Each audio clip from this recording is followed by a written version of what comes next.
La escalofriante vida de un bufón en la Edad Media. Tanto los nobles como los reyes no organizaban banquetes diarios y, además, escuchar al mismo bufón todas las noches se habría vuelto tedioso, por lo que solo actuaban ocasionalmente. El resto del tiempo realizaban tareas más hogareñas. Bienvenidos un día más a nuestro canal. Antes de comenzar esta travesía te invitamos a dejarnos un gran me gusta y suscribirte a nuestro canal. Y también activar la campanita de notificaciones para que no te pierdas ninguno de nuestros próximos videos. Sin más nada que decir, podemos comenzar. Los bufones de la corte medieval. El bufón de la corte medieval era la persona encargada de entretener al rey y a su séquito haciendo trucos, malabares o contando chistes. La diversión que ofrecía incluía música, canto, magia y su comportamiento era similar al de un payaso actual. Solamente el bufón tenía permitido burlarse de los nobles y hasta del propio rey sin sufrir ninguna consecuencia. En la Edad Media existían dos tipos de bufones. Los más afortunados tenían la oportunidad de servir al palacio y dedicar sus esfuerzos a entretener al rey y sus cortesanos. Por lo general, su actividad era remunerada con grandes cantidades de dinero y se le otorgaba una vivienda para su residencia permanente. Pero también estaban los bufones comunes y normales, que se veían obligados a viajar de una ciudad a otra haciendo lo propio de su arte para conseguir alimentarse y sobrevivir. Este grupo vivía en la extrema pobreza, pues generalmente no tenían en dónde residir y subsistían por la caridad de quienes se compadecían de ellos.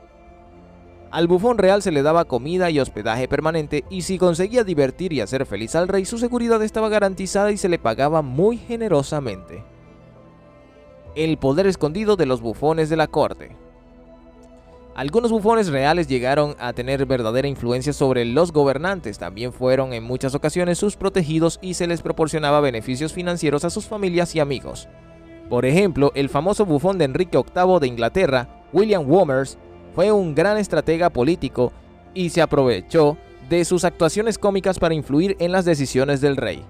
Era conocido por su discreción e integridad y por un ingenio sin igual. A Womers le llegaba todo tipo de información trascendente que los cortesanos interesados querían que llegara a oídos del rey, y que solo él decidía de todas ellas cuál sería la que el monarca escucharía. El bufón del rey no tenía una rutina establecida ni horarios fijos para ganarse su sustento, todo dependía del estado de ánimo del rey. En ocasiones era necesario que pasara todo el día buscando cómo entretenerlo y alegrarlo. Otras veces podían pasar varios días sin que fuera requerida su presencia. La vestimenta que solía utilizar reflejaba alegría y buen humor, era de colores brillantes y su cabeza por lo general estaba cubierta con una capucha como la que usaban los monjes. También era común que el bufón usara un sombrero de 3 puntas, popularmente conocido como el sombrero del tonto. ¿Qué opinas sobre la vida de los bufones de la corte medieval? Deja tus comentarios. ¿Te ha parecido interesante este tema? También les gustará a tus amigos. Pincha en los botones sociales y recomienda su lectura. La historia del bufón medieval. Hay diferentes versiones sobre el origen del término bufón, por citar uno. Algunos entendidos lo consideran en la palabra de bufo, término latino que designaba a los que aparecían en el teatro con los cachetes inflados para recibir bofetadas y con el ruido del golpe exagerado obtener un efecto más cómico en la gente. No es lo mismo que los juglares y trovadores, siendo estos músicos callejeros o gente más refinada cuya razón social no era la de hacer reír, exclusiva del bufón. El origen inmediato del bufón está en el trovador, cuya función era contar historias, cantar y tocar instrumentos. El uso y mantenimiento de los bufones en la corte o por señores surgió en la Edad Media. Ya en el siglo V, Atila llevaba uno. Vivían en sus castillos y actuando en banquetes y fiestas como cómicos. Su esplendor fue a finales del medievo y durante el Renacimiento. Personas que podían subir en la escala social en la Edad Media, a diferencia de los campesinos, herreros, que seguían en su profesión por generaciones. De hecho, los que venían de las clases más bajas solían proporcionar una perspectiva más fresca y divertida que los de la clase alta. Por último, el suyo era único oficio en el que tenía una deformación física, era un punto a favor, ya sea jorobado, enano, quemado. En cuanto a su procedencia, hay que decir que los bufones podrían provenir de cualquier lugar, pero generalmente eran jóvenes miembros de la familia rurales pobres. El rey o los miembros de la corte podrían toparse con estos chicos graciosos en sus viajes y los reclutaban con el objetivo de que trabajaran para el rey. A veces, un futuro bufón con sus formas sin sentido era una carga para su familia, el cual lo enviaban a vivir en el palacio real con alegría. Algunos eran mujeres, algunos eran reclutados desde niños y algunos eran enanos o jorobados, personas con anomalías físicas que les daban una apariencia humorística. Algunos eran verdaderos atletas, gimnastas y malabaristas, magos en un modo simple, y tocaban instrumentos. No había que tomarlos en serio, ya que su oficio era hacer reír.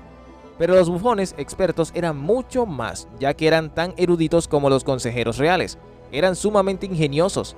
Aunque bufón y sabiduría parecen antitéticos, en esta época existía la noción del tonto sabio. Se pensaba que todos los bufones y tontos eran casos especiales a quien Dios había tocado con un regalo de locura infantil o quizás una maldición.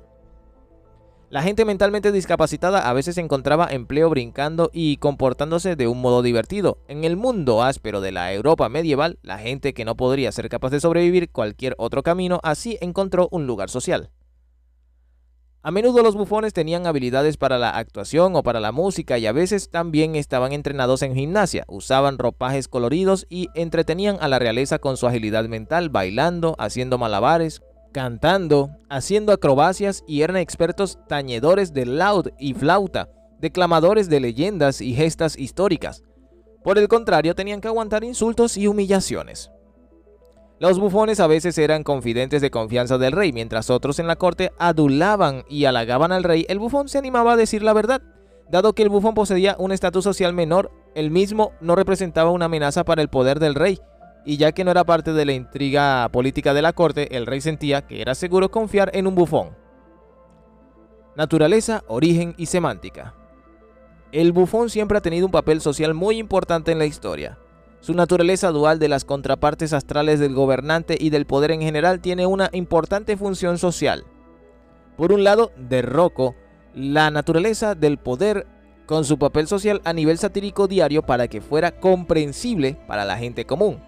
Por otro lado, la presencia de una broma mostró que el gobernante, a diferencia de su broma, no era y no podía ser una persona común, que sirvió como base y evidencia del poder sacro, incluyendo sobre su carácter divino. Los primeros impuestos históricos sobre el surgimiento de la figura social de bufón se refieren al antiguo Egipto y al culto a Bes.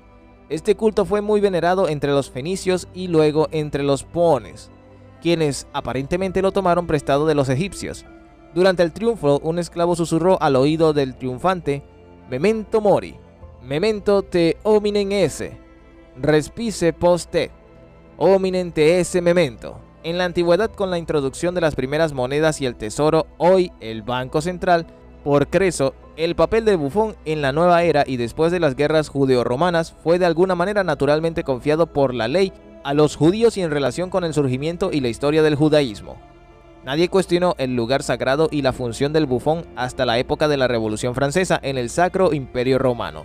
Los chistes precedieron a la aparición del gobernante con extrañas ropas y sombreros, por regla general arrojando monedas a la multitud, que a su vez los arrojó. Con el advenimiento del poder simbolizado por el gobernante, ocurrió el microclima opuesto. Todos inclinaron sus cabezas humildemente en tributo como los contribuyentes. En el Sacro Imperio Romano también hubo llamados judíos protegidos que estaban bajo la protección personal y la protección del gobernante. Se dedicaron a la usura porque el cristianismo y el islam prohibieron esta actividad, especialmente porque no había bancos en la Edad Media. La historia del mercader de Venecia es muy reveladora a este respecto. Hemos llegado al final de esta increíble travesía. Antes de finalizar, te animamos a que te suscribas, dejes un gran me gusta y también actives la campanita de notificaciones para no perderte nada de nuestros próximos videos y contenidos. Gracias por ver el video hasta el final, un saludo y hasta la próxima.